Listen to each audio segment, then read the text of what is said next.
ശ്വാസം നേടാം. ഹൃത്തിനുള്ളിൽ ജീവൻ നൽകും വചനം, തിരുവചനം. യേശുവിൽ ഏറ്റവും പ്രിയപ്പെട്ട എൻ്റെ സഹോദരി സഹോദരന്മാരെ, ശാലോം ടെലിവിഷൻ്റെ വചനം തിരുവചനം ശുശ്രൂഷയിൽ ഇന്ന് നമ്മൾ ചിന്തിക്കുന്ന വിഷയം ഞാനും എൻ്റെ കർത്താവും എന്നതാണ്. അനേക വർഷങ്ങൾക്ക് മുൻപ് ഇംഗ്ലണ്ടിലെ ഒരു വലിയ ഓഡിറ്റോറിയം തിങ്ങി നിറഞ്ഞിരിക്കുന്ന ജനങ്ങൾ, ഒരു ചെറുപ്പക്കാരൻ വയലിൻ പ്ലേ ചെയ്യുകയാണ്. വയലിൻ വെച്ച് അദ്ദേഹം ജനങ്ങളെല്ലാം അത്ഭുതപ്പെടുത്തിക്കൊണ്ടിരിക്കുകയാണ്. ഓരോ ഗാനം അദ്ദേഹം പ്ലേ ചെയ്ത് കഴിയുമ്പോഴും ആളുകൾ കൈയടിക്കുന്നു, എഴുന്നേറ്റ് നിന്ന് ചാടുന്നു, തുള്ളിമറിയുന്നു. ആ ഓഡിറ്റോറിയം മുഴുവൻ സന്തോഷം കൊണ്ട് നിറയുകയാണ്. വലിയ അത്ഭുതമായി. പക്ഷേ വയലിൻ വായിക്കുന്ന ചെറുപ്പക്കാരൻ്റെ മുഖത്ത് ഒരിക്കൽ പോലും ഒരു സന്തോഷം കാണുന്നില്ല. ഒടുവിൽ ഗാനമേള അവസാനിക്കാറായി. ഏതാണ്ട് 2-2.5 മണിക്കൂർ സമയം നീണ്ട പ്രോഗ്രാം അതിൻ്റെ അവസാന ഗാനത്തിലേക്ക് കടന്നു. ആ ഗാനം അദ്ദേഹം വായിച്ചിട്ട് അദ്ദേഹം എഴുന്നേറ്റ് നിന്നു. അപ്പോഴും ആ ചെറുപ്പക്കാരൻ്റെ മുഖത്ത് ഒരു സന്തോഷമില്ല. ആളുകളെല്ലാം അദ്ദേഹത്തെ കൈയടിച്ച് പ്രോത്സാഹിപ്പിക്കുകയാണ്. പെട്ടെന്ന് ആളുകൾ ശ്രദ്ധിച്ചു, ആ ചെറുപ്പക്കാരൻ്റെ മുഖത്ത് ഒരു നല്ല ചിരി വന്നു. അദ്ദേഹത്തിൻ്റെ മുഖം സന്തോഷം കൊണ്ട് നിറഞ്ഞു. അദ്ദേഹത്തിൻ്റെ കണ്ണുകളിൽ നിന്ന് കണ്ണുനീർ ഒഴുകിയിറങ്ങി. പ്രോഗ്രാം കഴിഞ്ഞ് പത്രക്കാർ അദ്ദേഹത്തോട് ചോദിച്ചു, ചെറുപ്പക്കാരാ, താങ്കൾ 2.5 മണിക്കൂർ സമയം ഇവിടെ മനോഹരമായിട്ട് വയലിൻ പ്ലേ ചെയ്തു. ഞങ്ങളെല്ലാം ഒരുപാട് താങ്കളെ കൈയടിച്ച് പ്രോത്സാഹിപ്പിക്കുകയും ചെയ്തു. പക്ഷെ ഒരിക്കൽ പോലും താങ്കളുടെ മുഖത്ത് ഒരു സന്തോഷം ഉണ്ടായില്ല. എന്നാൽ ഈ അവസാനത്തെ ഗാനം പാടിക്കഴിഞ്ഞപ്പോൾ താങ്കളുടെ മുഖത്ത് ഒരുപാട് സന്തോഷം ഉണ്ടായി. എന്താണ് അതിന് കാരണം? വയലിൻ പ്ലേ ചെയ്തുകൊണ്ടിരുന്ന ആ ചെറുപ്പക്കാരൻ മറുപടി പറഞ്ഞു, ഓരോ ഗാനം പാടിക്കഴിഞ്ഞിട്ടും ഞാൻ ആൾക്കൂട്ടത്തിലേക്ക് നോക്കും. എൻ്റെ ഗുരു എവിടെയെങ്കിലും ഉണ്ടോ? ഇന്നലെ വൈകുന്നേരം എൻ്റെ ഗുരു എനിക്കൊരു ചെറിയ കുറിപ്പ് കൊടുത്തു വിട്ടു. ആ തിങ്ങി നിറഞ്ഞു നിൽക്കുന്ന ജനക്കൂട്ടത്തിൻ്റെ ഇടയിൽ എവിടെയെങ്കിലും ഞാനും ഉണ്ടാകും എന്ന ഒരു കുറിപ്പ് ഒരു സ്നേഹിതൻ വഴി എൻ്റെ ഗുരു എനിക്ക് കൊടുത്തുവിട്ടു. ഓരോ ഗാനം ഞാൻ വയലിൻ പ്ലേ ചെയ്ത് കഴിയുമ്പോഴും തിങ്ങി നിറഞ്ഞിരിക്കുന്ന ആയിരങ്ങൾ കൈയടിക്കുമ്പോൾ ഞാൻ ആൾക്കൂട്ടത്തിലേക്ക് നോക്കും, എൻ്റെ ഗുരു എവിടെയെങ്കിലും ഉണ്ടോ? എൻ്റെ ഗുരുവിനെ ഞാൻ എങ്ങും കണ്ടില്ല. എന്നാൽ അവസാനത്തെ ഗാനം പാടിക്കഴിഞ്ഞ് ഞാൻ തിരിഞ്ഞു നോക്കുമ്പോൾ ഓഡിറ്റോറിയത്തിൻ്റെ ഏറ്റവും പുറകിലായി വലതുഭാഗത്ത് എൻ്റെ ഗുരു എഴുന്നേറ്റ് നിന്ന് കൈയടിക്കുന്നത് ഞാൻ കണ്ടു. എൻ്റെ ഗുരു സന്തോഷം കൊണ്ട് തുള്ളിച്ചാടി കൈയടിച്ച് എന്നെ പ്രോത്സാഹിപ്പിക്കുന്നത് ഞാൻ കണ്ടു. അത് കണ്ടപ്പോഴാണ് എൻ്റെ മുഖത്ത് സന്തോഷമുണ്ടായത്. പ്രിയപ്പെട്ട സഹോദരങ്ങളെ, ഈ ചെറുപ്പക്കാരൻ പറഞ്ഞതിൻ്റെ അർത്ഥം എന്താണ്? ബാക്കി എല്ലാവരും കൈയടിച്ചിട്ടും അദ്ദേഹത്തിൻ്റെ മുഖത്തൊരു സന്തോഷമുണ്ടായില്ല. തന്നെ വയലിൻ പഠിപ്പിച്ച് ഗുരുവിന് വയലിൻ നന്നായിട്ടറിയാമെന്ന് ഈ ചെറുപ്പക്കാരൻ അറിയാം. ജനങ്ങൾക്ക് വയലിനെ പറ്റി വലിയ വിവരമൊന്നുമില്ല. എന്നാൽ ഇതിൽ അഗ്രാഹ്യമായ വിധം ശക്തമായ അറിവുള്ള പാണ്ഡിത്യമുള്ള ഈ ഗുരു കൈയടിച്ചപ്പോൾ മനസ്സിലായി, അദ്ദേഹത്തിന് എൻ്റെ കഴിവിൽ സന്തോഷമുണ്ട്, അദ്ദേഹം എന്നെ അംഗീകരിച്ചിരിക്കുന്നു. അറിവുള്ള ഗുരു അംഗീകരിച്ചപ്പോഴാണ് ശിഷ്യന് സന്തോഷമുണ്ടായത്. ഇതുപോലെ യഥാർത്ഥത്തിൽ നമ്മുടെ സന്തോഷമുണ്ടാകുന്നത് നമ്മൾ സ്വർഗത്തെത്തിക്കഴിഞ്ഞിട്ട് കർത്താവ് നമ്മുടെ തോളിൽ ഒന്ന് തട്ടുമ്പോഴാണ്. വെൽ ഡൺ, നന്നായിരിക്കുന്നു എന്ന് പറഞ്ഞ്, നല്ലവനും വിശ്വസ്തനുമായ ഭൃത്യാ, നീ ചെറിയ കാര്യങ്ങളിൽ വിശ്വസ്തനായിരുന്നു എന്ന് പറഞ്ഞ് ദൈവം നമ്മുടെ തോളിൽ തട്ടുകയും ദൈവത്തിൻ്റെ മുഖത്തൊരു പുഞ്ചിരി കാണുകയും ചെയ്യുമ്പോഴാണ് യഥാർത്ഥത്തിൽ നമ്മുടെ സന്തോഷം പൂർണ്ണമാകുന്നത്. അതുകൊണ്ടാണ് യേശു പറഞ്ഞത്, അന്ന് നിങ്ങളുടെ സന്തോഷം പൂർണ്ണമാകും, അന്ന് നിങ്ങൾ എന്നോടൊന്നും ചോദിക്കുകയില്ല, നിങ്ങളുടെ സന്തോഷം അന്ന് പൂർണ്ണമാകും. ഞാനും കർത്താവും എന്നുള്ള വിഷയത്തിൽ നമ്മൾ ഒന്നാമതായിട്ട് ചിന്തിക്കുന്നത്, ഞാൻ എൻ്റെ കർത്താവിൽ ആശ്രയിക്കും. യെശയ്യാ പ്രവാചകന്റെ പുസ്തകം 12-ാം അധ്യായം അതിൻ്റെ 2-ാമത്തെ തിരുവചനം, ദൈവമായ കർത്താവാണ് എൻ്റെ രക്ഷ, ഞാൻ അങ്ങയിൽ ആശ്രയിക്കും. എൻ്റെ ദൈവമായ കർത്താവ് എൻ്റെ ബലവും എൻ്റെ ഗാനവും ആകുന്നു. പ്രിയപ്പെട്ടവരെ, ദൈവമാണ് എൻ്റെ ബലം, ദൈവമാണ് എൻ്റെ ഗാനം, ദൈവമാണ് എൻ്റെ പാറ, ദൈവമാണ് എൻ്റെ കോട്ട, ദൈവമാണ് എൻ്റെ സങ്കേതം എന്ന് ദാവീദ് ഉച്ചത്തിൽ വിളിച്ചു പറയുകയാണ്. എൻ്റെ ദൈവമാണ് എൻ്റെ കോട്ട, എൻ്റെ പാറ. യെശയ്യായും ഇത് തന്നെ വിളിച്ചു പറയുന്നു, ദൈവമാണ് എൻ്റെ രക്ഷ, അവിടെ നിന്നാണ് എൻ്റെ ആശ്രയം. 1-ാം ക്ലാസ്സിൽ പഠിക്കുന്ന ഒരു കുട്ടി സ്കൂളിലേക്ക് നടന്നു പോകുമ്പോൾ ഒരു പട്ടി എതിരെ വരുന്നു. പട്ടിയെ കണ്ടതും കുഞ്ഞ് ഭയന്നു പോയി. പട്ടി കുഞ്ഞിനെ കണ്ടതും കുഞ്ഞിനെ ഓടിച്ചിടുകയാണ്. പട്ടി ഓടുന്നു. കുഞ്ഞ് തനിക്ക് അറിയാവുന്ന വേഗത്തിൽ കുഞ്ഞി കാലുകൾ വെച്ച് കുഞ്ഞ് ഓടുകയാണ്. ഒടുവിൽ ഓടി ഓടി ഓടി ഓടി കുഞ്ഞ് ഒരു സ്ഥലത്ത് വന്ന് താഴെ വീണു. തിരിഞ്ഞു നോക്കുമ്പോൾ പട്ടി പുറകെ വേഗം വരികയാണ്. കുഞ്ഞ് താഴെ നിന്ന് എഴുന്നേറ്റതും കുഞ്ഞ് വേറൊരു കാഴ്ച കണ്ടു. തൻ്റെ അപ്പൻ, തൻ്റെ ചാച്ചൻ, തൻ്റെ പപ്പ ഈ കാഴ്ച കണ്ടിട്ട് ഓടി വരികയാണ്. പറമ്പിൽ ജോലി ചെയ്തുകൊണ്ടിരുന്ന തൻ്റെ ചാച്ചൻ ജോലിയെല്ലാം കളഞ്ഞിട്ട് ഓടി വന്ന് തൻ്റെ കുഞ്ഞിനെ പൊക്കിയെടുത്ത് തോളിലേക്ക് പിടിച്ചു. ഇത്രയും നേരം കുഞ്ഞിനെ ഓടിച്ചിട്ടുകൊണ്ടിരുന്ന പട്ടി പപ്പയെ കണ്ടതും ഓട്ടം നിർത്തിയിട്ട് അവിടെ തന്നെ നിൽക്കുകയാണ്. പിന്നെ ഒരടി പട്ടി മുന്നോട്ട് വരുന്നില്ല. മാത്രമല്ല മറ്റൊരു കാര്യവും കൂടെ കണ്ടു. ഇത്രയും നേരം ഭയപ്പെട്ട് ഓടിക്കൊണ്ടിരുന്ന കുഞ്ഞ് ചാച്ചൻ്റെ തോളിൽ കയറിയിരുന്നിട്ട് പട്ടി നോക്കി പാവു പോടാ എന്ന് തിരിച്ച് പട്ടിയെ നോക്കി അവൻ പറയുകയാണ്. പ്രിയപ്പെട്ടവരെ, പട്ടി തിരിച്ചു പോവുകയും ചെയ്തു.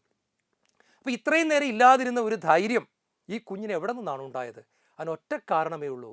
അവൻ്റെ ചാച്ചൻ അടുത്തെത്തിയിരിക്കുന്നു, അവൻ്റെ പപ്പ അടുത്തെത്തിയിരിക്കുന്നു. ഇതാണ് യെശയ്യാ പറയുന്നത്. എൻ്റെ ദൈവമാണ് എൻ്റെ രക്ഷ. My God is my salvation. എൻ്റെ ദൈവമാണ് എൻ്റെ രക്ഷ. ഞാൻ എൻ്റെ കർത്താവിൽ ആശ്രയിക്കും. ഞാൻ എൻ്റെ കർത്താവിൽ അഭിമാനം കൊള്ളും. കർത്താവാണ് എൻ്റെ സകലതും.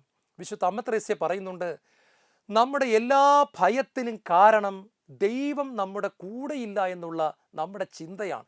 ദൈവത്തിലുള്ള ആശ്രയത്വമില്ലായ്മയാണ് നമ്മുടെ സകല ഭയത്തിൻ്റെയും അടിസ്ഥാന കാരണം. ഒരു വ്യക്തിക്ക് ഭയമുണ്ട് എന്നതിൻ്റെ അർത്ഥം ആ വ്യക്തിക്ക് ദൈവത്തിൽ അടിയുറച്ച ഒരു ആശ്രയത്വം ഇല്ല എന്നതാണ് കാരണമെന്ന് അമ്മ ത്രേസ്യ വ്യക്തമായിട്ട് പഠിപ്പിക്കുന്നു. രണ്ടാമതായി, ഞാനും എൻ്റെ കർത്താവും എന്നുള്ള വിഷയത്തിൽ നമ്മൾ ചിന്തിക്കുന്നത് സങ്കീർത്തനം 34:1 ഞാൻ കർത്താവിനെ എന്നും പുകഴ്ത്തും, അവിടുത്തെ സ്തുതികൾ എന്നും എൻ്റെ അധരങ്ങളിൽ ഉണ്ടായിരിക്കും. ഞാൻ എൻ്റെ കർത്താവിനെ എന്നും സ്തുതിക്കും. മകൾക്ക് MBBS എൻട്രൻസ് അഡ്മിഷൻ കിട്ടുമ്പോൾ മാത്രമല്ല, നല്ലൊരു ജോലി കിട്ടുമ്പോൾ മാത്രമല്ല, മൂത്ത മകൻ അമേരിക്കയ്ക്ക് പോകാൻ വിസ കിട്ടുമ്പോൾ മാത്രമല്ല, സ്കൂളിൽ 1ാം റാങ്ക് ചെറുമക്കൾക്ക് കിട്ടുമ്പോൾ മാത്രമല്ല, ഞാൻ എൻ്റെ കർത്താവിനെ എന്നും പുകഴ്ത്തും. അവിടുത്തെ സ്തുതികൾ എപ്പോഴും എൻ്റെ അധരങ്ങളിൽ ഉണ്ടായിരിക്കും.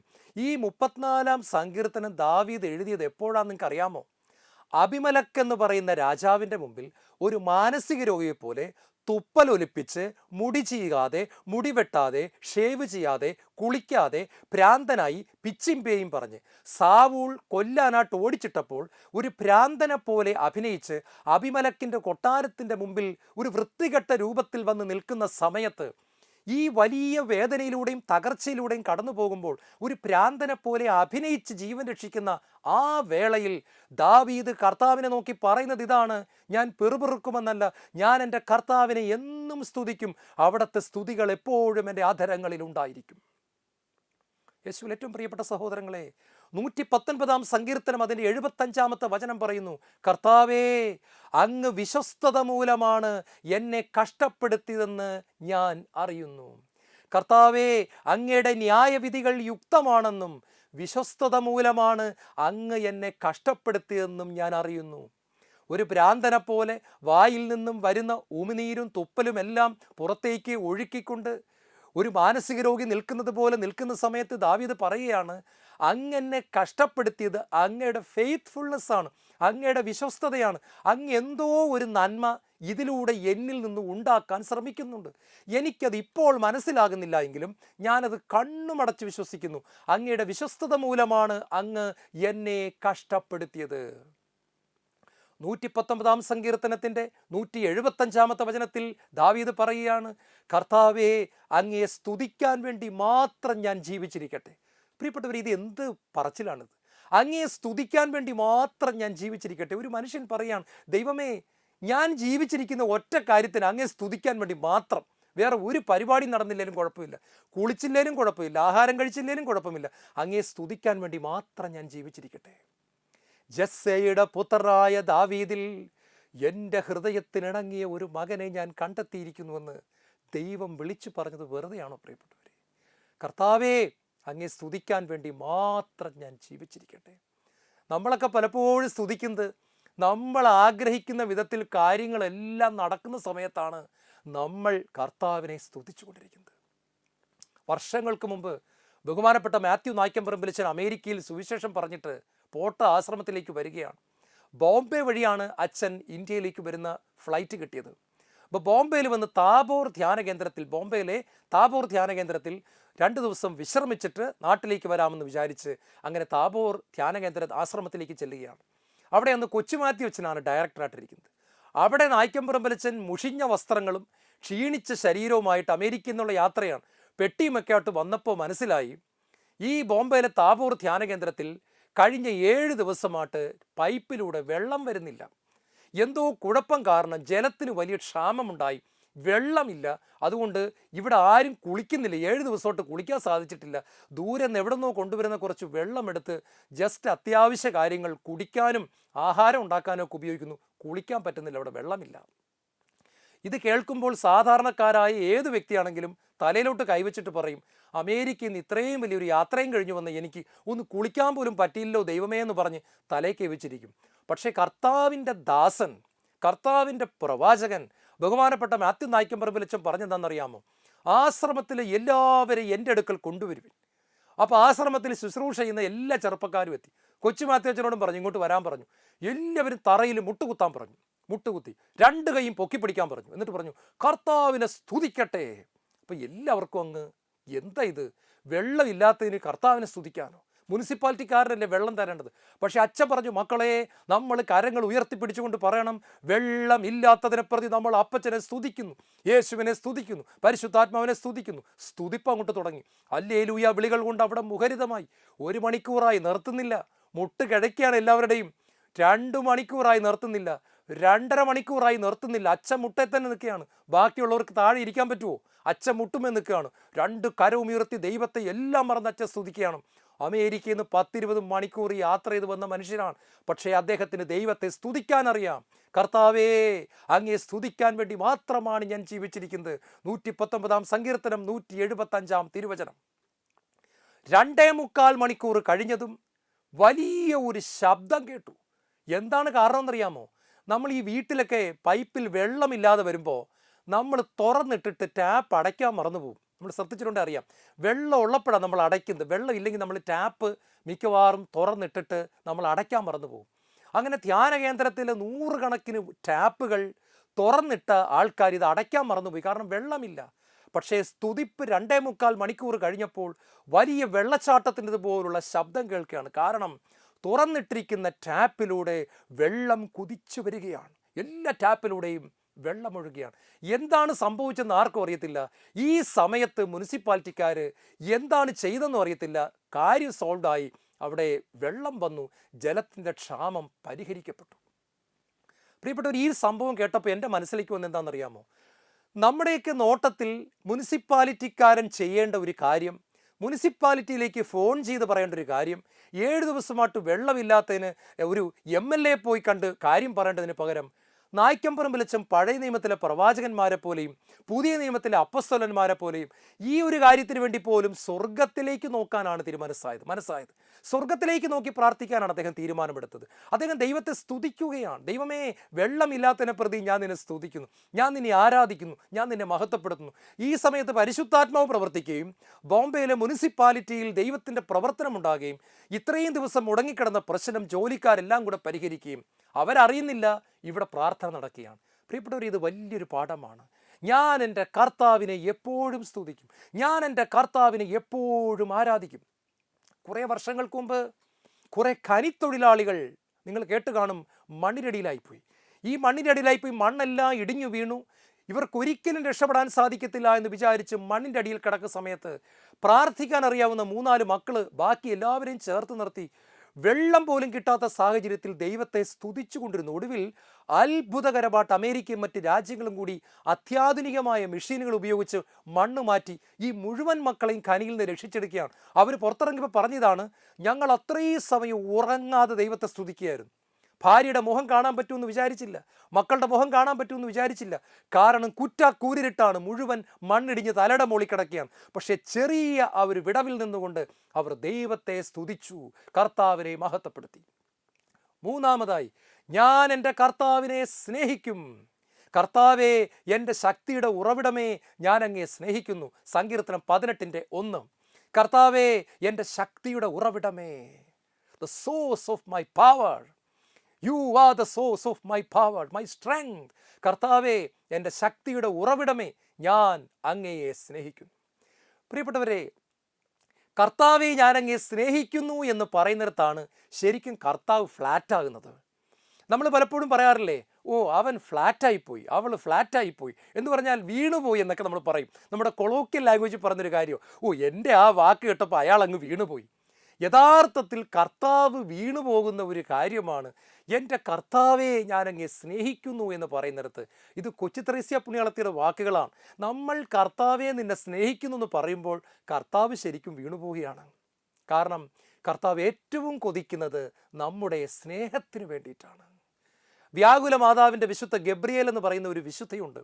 ആ വിശുദ്ധ പറഞ്ഞിരിക്കുന്നത് ഇങ്ങനെയാണ്: എൻ്റെ കർത്താവിനെ സ്നേഹിക്കാത്ത ഒരു നാര് എൻ്റെ ഹൃദയത്തിൽ ഞാൻ കണ്ടെത്തിയാൽ ഞാനൊരു പിച്ചാത്തി കൊണ്ടുവന്ന് എൻ്റെ ഹൃദയം കുത്തിക്കീറി ആ നാരിനെ ഞാൻ പുറത്തെടുത്ത് തീയിൽ കൊണ്ടുപോയി ഞാൻ കത്തിച്ചു കളയും.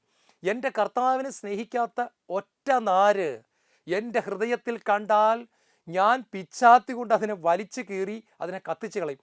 അത്രമാത്രം ശക്തമായിട്ട് ഞാനതിനെ കൈകാര്യം ചെയ്യുമെന്നാണ് വ്യാകുല മാതാവിൻ്റെ വിശുദ്ധ ഗബ്രിയേൽ എന്ന് പറയുന്ന വിശുദ്ധ നമ്മളെ പഠിപ്പിക്കുന്നത്. പ്രിയപ്പെട്ടവരെ, വിശുദ്ധർ ഊണിലും ഉറക്കത്തിലും കർത്താവിനെ സ്നേഹിച്ചവരാണ്. അതുകൊണ്ടാണ് അവരെപ്പറ്റി കർത്താവ് പറയുന്നത്, തൻ്റെ പ്രിയപ്പെട്ടവർ ഉറങ്ങുമ്പോൾ പോലും കർത്താവ് അവർക്ക് വേണ്ടത് നൽകുന്നു. സങ്കീർത്തന പുസ്തകത്തിലെ ഒരു വചനമാണ്, ഉറങ്ങുമ്പോൾ പോലും, പ്രാർത്ഥിക്കുമ്പോഴല്ല, ഉറങ്ങുമ്പോൾ പോലും അവർക്ക് കർത്താവ് വേണ്ടത് നൽകുന്നു. പത്രോസിനോട് കർത്താവിന് ഒരൊറ്റ കാര്യം ചോദിക്കാനുണ്ടായിരുന്നുള്ളൂ. പത്രോസേ, നീ ഉപവാസം എടുക്കുമോ? പത്രോസേ, നീ എന്നും കുർബാന ചൊല്ലുമോ? പത്രോസേ, നീ എന്നും കരുണക്കൊന്ത ചൊല്ലുമോ? പത്രോസേ, നീ കൈ വിരിച്ചു പിടിക്കുമോ? പത്രോസേ, നീ മുട്ടിന്മേ നിൽക്കുമോ? ഇതൊന്നും കർത്താവിന് ആദ്യം അറിയണ്ട. കർത്താവിന് ഒരൊറ്റ കാര്യം അറിയണമായിരുന്നു: യോനായുടെ പുത്രനായ ശിമിയോനെ, നീ ഇവരെക്കാൾ അധികമായി എന്നെ സ്നേഹിക്കുന്നുവോ? Simon Simon Barjona, do you love me more than these? നീ എന്നെ സ്നേഹിക്കുന്നുണ്ടോ പത്രോസേ? അത് മാത്രമേ എനിക്കറിയാനുള്ളൂ. പ്രിയപ്പെട്ടവരെ, ബൈബിളിൽ എഴുതിയിട്ടില്ല എങ്കിലും ഞാൻ ഭാവന കാണുകയാണ്. തോമസ് ലീഹ ഭാരതത്തിലേക്ക് കപ്പൽ കയറാൻ പോവുകയാണ്. അന്ന് പാക്കപ്പലേ ഉള്ളൂ, നമുക്കറിയാം. പ്ലെയിൻ ഇല്ല, മിഷൻ വെച്ച് ഓടുന്ന കപ്പലുകളൊന്നുമില്ല, പാക്കപ്പല. ആ പോരുന്നേരം അദ്ദേഹം പോയി തൻ്റെ കുടുംബത്തിലെ എല്ലാവരെയും കണ്ടു കാണും. അദ്ദേഹം രാത്രി ഒരുപാട് നേരം പ്രാർത്ഥിച്ച് കാണുമെന്ന് ഞാൻ വിശ്വസിക്കുന്നു. അങ്ങനെ പ്രാർത്ഥിക്കുന്ന സമയത്ത് തീർച്ചയായിട്ടും കർത്താവ് തോമസ് ലീഹായോടും ചോദിച്ചു കാണും, തോമാ, നീ ഏറ്റവും അധികമായിട്ട് എന്നെ സ്നേഹിക്കുന്നുവോ? തോമ പറഞ്ഞു കാണും, ഉവ്വ് കർത്താവേ, ഞാൻ അങ്ങയെ സ്നേഹിക്കുന്നു. കർത്താവ് വീണ്ടും ചോദിച്ചു കാണും, തോമാ, നീ നിന്റെ ജീവനേക്കാൾ അധികമായിട്ട് എന്നെ സ്നേഹിക്കുന്നു? കർത്താവ് പറഞ്ഞു, ഇവൻ മറുപടി കൊടുത്തു കാണും, തോമ, കർത്താവേ, എൻ്റെ ജീവനേക്കാൾ അധികമായിട്ട് ഞാൻ സ്നേഹിക്കുന്നു. കർത്താവ് പറഞ്ഞു കാണും, നിനക്ക് നിന്റെ ജീവൻ ഭാരതത്തിൽ വെച്ച് നഷ്ടപ്പെടും. തോമാ, ഭയമുണ്ടോ? നീ എന്നെ സ്നേഹിക്കുന്നുണ്ടോ? തോമ പറഞ്ഞു, ഉവ്വ് കർത്താവേ, ഞാൻ അങ്ങയെ സ്നേഹിക്കുന്നു. പ്രിയപ്പെട്ട സഹോദരങ്ങളെ, ഞാൻ അങ്ങയെ സ്നേഹിക്കുന്നു എന്നുള്ള ഒരു വചനം നമ്മുടെ ഹൃദയത്തിൽ നിന്നും ആത്മാർത്ഥതയോടെ വരുമ്പോൾ സ്വർഗത്തിൻ്റെ വലിയൊരു ഇടപെടൽ നമ്മുടെ ജീവിതത്തിൽ ഉണ്ടാകുക. ഇത് കേൾക്കാനാണ് ദൈവം ആഗ്രഹിക്കുന്നത്. ദൈവം ഈ ഭൂമിക്ക് ദാനമായിട്ട് കൊടുത്ത സകലതും ആസ്വദിച്ചിട്ട് നന്ദിയില്ലാത്തവരെ പോലെ പെരുമാറുന്നവരാണ് മനുഷ്യൻ. ദൈവമുണ്ടോ എന്ന് ഇടയ്ക്കിടയ്ക്ക് പ്രസംഗിക്കുന്നു, ചോദിക്കുന്നു. ദൈവം ഇല്ല എന്ന് എഴുതുന്നു, പഠിപ്പിക്കുന്നു. ദൈവം കൊടുത്ത ഗോതമ്പും അരിയും വെള്ളവും ശ്വാസവും ഓക്സിജനും ചിക്കനും മട്ടണും ഫിഷും വെജിറ്റബിളും പച്ചക്കറിയും അരിയും പയറും ഉഴുന്നുപരിപ്പും സകല സാധനവും ദൈവം സൃഷ്ടിച്ചതിനെ മൂക്കറ്റ അടിച്ചിട്ട് ആർട്ടിക്കിൾ എഴുതുകയാണ്. ദൈവമില്ല, മനുഷ്യൻ കുരങ്ങിൽ നിന്നുണ്ടായി, നന്ദിയില്ലാത്ത മനുഷ്യൻ. അതിൻ്റെ ഇടയ്ക്ക് ദൈവം ചോദിക്കുകയാണ്, നീ എന്നെ സ്നേഹിക്കുന്നുണ്ടോ? പത്രോസ് പറഞ്ഞു, കർത്താവേ, നീ എല്ലാം അറിയുന്നു. ഭാരതത്തിൽ തോമ കുന്തത്താൽ കുത്തേറ്റ് മരിച്ചു വീഴുമ്പോൾ, മൈലാപ്പൂരിലെ മണ്ണിൽ അദ്ദേഹം രക്തത്തിൽ കിടന്ന് പിടയുമ്പോൾ, എനിക്കുറപ്പാണ് ആരും അത് എഴുതി വച്ചിട്ടില്ല. അദ്ദേഹം മുകളിൽ നോക്കി പറഞ്ഞു കാണും, ഞാൻ ഇസ്രായേലിൽ നിന്ന് ഇങ്ങോട്ട് പോരുമ്പോൾ അങ്ങയോടൊരു കാര്യം പറഞ്ഞായിരുന്നു കർത്താവേ, ഞാൻ നിന്നെ ഏറ്റവും അധികമായിട്ട് സ്നേഹിക്കുന്നു എന്ന്. കർത്താവേ, എൻ്റെ ജീവിതം കൊണ്ട് ഞാനത് തെളിയിച്ചിരിക്കുന്നു. ഞാൻ അങ്ങയെ സ്നേഹിക്കുന്നു കർത്താവേ. I love you my Lord, I love U. ഞാൻ അങ്ങയെ സ്നേഹിക്കുന്നു. പ്രിയപ്പെട്ടവരെ, നമ്മൾ പ്രഭാതത്തിൽ എഴുന്നേറ്റ് ദൈവത്തെ ആരാധിക്കുമ്പോൾ നമ്മൾ ഏറ്റവും കൂടുതൽ കർത്താവിൻ്റെ മുഖത്ത് നോക്കി പറയേണ്ടത് ഇതാണ്: lord, I love you. Lord, I worship you. Lord, I thank you. I exalt your holy name. കർത്താവേ, ഞാൻ നിന്നെ ആരാധിക്കുന്നു. കർത്താവേ, ഞാൻ നിന്നെ സ്നേഹിക്കുന്നു. കർത്താവേ, എനിക്ക് ഒരുപാട് കുറവുണ്ട്. മൂക്കിൻ്റെ അറ്റത്താണ് ദേഷ്യം ഇരിക്കുന്നത്. എനിക്ക് ക്ഷമിക്കാൻ പറ്റുന്നില്ല, കണ്ണുകളെ നിയന്ത്രിക്കാൻ പറ്റുന്നില്ല. ഒക്കെ ശരിയാണ്. എൻ്റെ ബലഹീനതകളോട് കൂടി ഞാൻ അങ്ങയെ സ്നേഹിക്കുന്നു.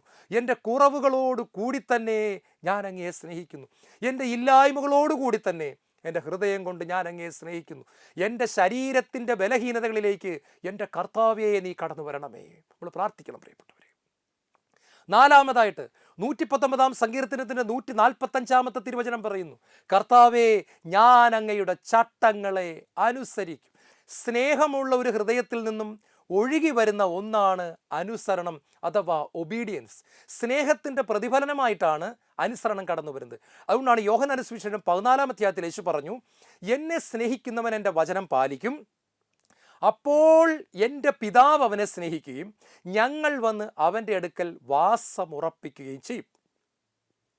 എന്നെ സ്നേഹിക്കാത്തവനോ എൻ്റെ കൽപ്പന പാലിക്കുന്നില്ല. എന്നെ സ്നേഹിക്കുന്നവൻ എൻ്റെ കൽപ്പന പാലിക്കും, അനുസരിക്കും. സ്നേഹം നമ്മൾ തെളിയിക്കുന്നത് അനുസരണത്തിലൂടെയാണ്. ലവിൻ്റെ ടെസ്റ്റാണ് ഒബീഡിയൻസ്. സ്നേഹത്തിൻ്റെ ടെസ്റ്റാണ് അനുസരണം. സ്നേഹമുണ്ടോ ഇല്ലയോ എന്ന് അറിയുന്നത് അനുസരണമുണ്ടോ ഇല്ലയോ എന്നതിലൂടെയാണ്.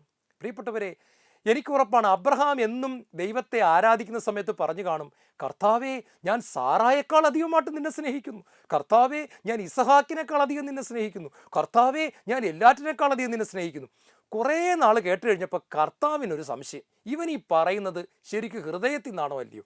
അതുകൊണ്ട് ഒരു ദിവസം പറഞ്ഞു, ഓക്കെ, നീ ഇന്ന് രാവിലെ പറഞ്ഞത് ഞാൻ കേട്ടു, നീ ഇസഹാക്കിനേക്കാൾ അധികം എന്നെ സ്നേഹിക്കുന്നില്ലേ, അങ്ങനെയാണ് നീ ഒരു കാര്യം ചെയ്യ്, ഇസഹാക്കിന് നീ എനിക്ക് ബലിയാട്ടർപ്പിക്കുക, ഞാൻ കാണിച്ചു തരുന്ന മോറിയാമലയിൽ നീ അവനെ എനിക്കൊരു ബലിയാട്ടർപ്പിക്കുക. അബ്രഹാം മേലും കീഴും നോക്കിയില്ല, ഭാര്യയോടൊരു വാക്കുപോലും പറഞ്ഞില്ല. ഭാര്യയോട് പറഞ്ഞാൽ സമ്മതിക്കത്തില്ലെന്നറിയാം, വീട്ടിൽ അടി നടക്കുമെന്നറിയാം. അതുകൊണ്ട് പറയാതെ ഇസഹാക്കിനെ കൊണ്ടുപോയി ദഹനബലി അർപ്പിക്കാൻ തയ്യാറായപ്പോൾ ദൈവം സ്വർഗത്തുനിന്ന് വിളിച്ചു പറയാണ്, നീ നിന്റെ മകനേക്കാൾ അധികമായി എന്നെ സ്നേഹിക്കുന്നുവെന്ന് എനിക്കിപ്പോൾ മനസ്സിലായി അബ്രഹാം, എനിക്ക് മനസ്സിലായി. നീ അനുസരണത്തിലൂടെ അത് തെളിയിച്ചു അബ്രഹാം. നീ വെറുതെ പാട്ടുപാടുക മാത്രമായിരുന്നില്ല, നീ അത് പ്രവൃത്തിയിലൂടെ തെളിയിച്ചു. നിന്റെ അനുസരണത്തിലൂടെ നീ അത് തെളിയിച്ചു. അവസാനമായിട്ട് ഞാൻ അങ്ങയുടെ മുൻപിൽ വ്യാപരിക്കും. 116 സങ്കീർത്തനം അതിൻ്റെ 9 തിരുവചനം, കർത്താവേ ഞാൻ അങ്ങയുടെ മുൻപിൽ വ്യാപരിക്കും. ഇത് അനുസരണത്തിൻ്റെ ടോപ്പ് ലെവലാണ്, അനുസരണത്തിൻ്റെ മാക്സിമം നമ്മൾ പറയും. അതായത് ഇവിടെ ഇതിൻ്റെ അർത്ഥം എന്താണെന്നറിയാമോ? 24 മണിക്കൂറും ദൈവം എന്നെ കണ്ടുകൊണ്ടിരിക്കുന്നു എന്നതുപോലെ ഞാൻ ജീവിക്കും. അതായത് 24 മണിക്കൂറും അരുളിക്കായിലെ വിശുദ്ധ കുർബാന എഴുന്നള്ളിച്ച് വയ്ക്കുമ്പോൾ നമ്മൾ പോയി ഇരിക്കുന്ന ഒരു ഇരിപ്പില്ലേ പള്ളിയിൽ, വിശുദ്ധ കുർബാനയുടെ മുമ്പിൽ കൈകൂപ്പി ഇരിക്കുമ്പോൾ ആരെങ്കിലും പാപം ചെയ്യാറുണ്ടോ? ആരെങ്കിലും സ്ത്രീകൾ ആസക്തിയോടെ നോക്കുവോ? ആരെങ്കിലും ബീഡി വലിക്കുവോ? ആരെങ്കിലും കഞ്ചാവ് അടിക്കുവോ? ആരെങ്കിലും മദ്യപിക്കുവോ? ആരെങ്കിലും ഭാര്യയെ തല്ലുവോ? ഇതൊന്നുമില്ല. ആ 1 മണിക്കൂർ നമ്മളെല്ലാം അൽഫോൻസാമയാണ്, നമ്മളെല്ലാം വിശുദ്ധരാണ്. കാരണം എന്താണ്? കർത്താവ് എന്നെ നോക്കിക്കൊണ്ടിരിക്കുന്നു. ഇവിടെ പറയാണ് 116 സങ്കീർത്തനം അതിൻ്റെ 9 തിരുവചനം, കർത്താവേ ഞാൻ അങ്ങയുടെ മുൻപിൽ വ്യാപരിക്കും. 24 മണിക്കൂറും അങ്ങനെ നോക്കിക്കൊണ്ടിരിക്കുന്നത് പോലെ ഞാൻ അങ്ങയുടെ മുൻപിൽ നടക്കും, വ്യാപരിക്കും. എന്ന് പറഞ്ഞാൽ 24 മണിക്കൂറും ഞാൻ വിശുദ്ധിയിൽ ജീവിക്കാൻ അതെനിക്ക് മതിയായ കാരണമാണ്. ഉൽപ്പത്തി പുസ്തകം 17 അധ്യായത്തിൻ്റെ 1 വാക്യത്തിൽ ദൈവം അബ്രഹാമിനോട് പറയുന്നുണ്ട്, ഞാൻ സർവശക്തനായ കർത്താവാണ്, എൻ്റെ മുൻപിൽ വ്യാപരിക്കുക, കുറ്റമറ്റവനായി നടക്കുക. അബ്രഹാമേ എൻ്റെ മുൻപിൽ നടക്കണം എന്ന് വെച്ചാൽ, അബ്രഹാമേ നിൻ്റെ തൊട്ടു പുറകെ ഞാനുണ്ട്, എല്ലാം ഞാൻ കണ്ടുകൊണ്ടിരിക്കുകയാണ് എന്നുള്ള ബോധ്യത്തിൽ നീ 24 മണിക്കൂർ നടക്കണം. എൻ്റെ മുൻപിൽ നടക്കുക, കുറ്റമില്ലാത്തവനായി വ്യാപരിക്കുക, ഞാൻ നിന്നെ അനുഗ്രഹിക്കും. I will bless you. നീ എൻ്റെ മുമ്പിൽ കുറ്റമില്ലാത്തവനായിട്ട് നടക്കണം. എൻ്റെ മുൻപിൽ, എൻ്റെ തൊട്ട് മുൻപിൽ ഞാൻ നിൻ്റെ കൂടെ നടക്കുന്നുണ്ട്. നമുക്കറിയാം, സ്കൂളിൽ പോയി എല്ലാ ചട്ടമ്പിത്തരവും കാണിക്കുന്ന പിള്ളേരും പപ്പാടെ കൂടെ നടക്കുമ്പോൾ കൂട്ടുകാരെ കണ്ടാൽ പോലും കണ്ണിറുക്കി കാണിക്കും. എന്ന് പറഞ്ഞാൽ എടാ ആവശ്യമില്ലാത്തൊന്നും വിളിച്ച് പറയല്ലേ, എൻ്റെ പപ്പായ കൂടെ വരുന്നത്, എൻ്റെ മമ്മിയെ കൂടെ വരുന്നത്, അതുകൊണ്ട് ഇപ്പം ആവശ്യമില്ലാത്ത വർത്താനമൊന്നും പറയരുത്, നല്ലതായിട്ട് പോവുകയാണ് ഇവൻ, ഒരു കുഴപ്പം ഇവനില്ല. ദൈവം പറയുകയാണ്, അബ്രഹാമേ നീ എൻ്റെ മുൻപിൽ കുറ്റമില്ലാത്തവനായിട്ട് വ്യാപരിക്കുക. ഞാനും എൻ്റെ കർത്താവ് എന്ന ബന്ധത്തിൽ നമ്മൾ കേട്ട 5 കാര്യങ്ങളും നമ്മുടെ ജീവിതത്തിൽ പ്രാവർത്തികമാക്കാൻ പരിശുദ്ധാത്മാവെ സഹായിക്കണമേ എന്ന് നമുക്ക് പ്രാർത്ഥിക്കാം. പിതാവേ, ആ വയലിൻ പ്ലേ ചെയ്ത ചെറുപ്പക്കാരനെ പോലെ എൻ്റെ ദൈവത്തിൻ്റെ അംഗീകാരമാണ് ഏറ്റവും വലിയ സന്തോഷം. എൻ്റെ ദൈവം എന്നെ നോക്കി പുഞ്ചിരിക്കുന്നത് കാണുവാൻ ആഴമേറിയൊരു ബന്ധം, സ്നേഹബന്ധം, അനുസരണം, സ്തുതി, ദൈവത്തിൻ്റെ മുമ്പിൽ നടക്കുന്ന അനുഭവം കർത്താവേ എനിക്ക് തരണമേ. യേശുവേ സ്തോത്രം, യേശുവേ നന്ദി, യേശുവേ ആരാധന.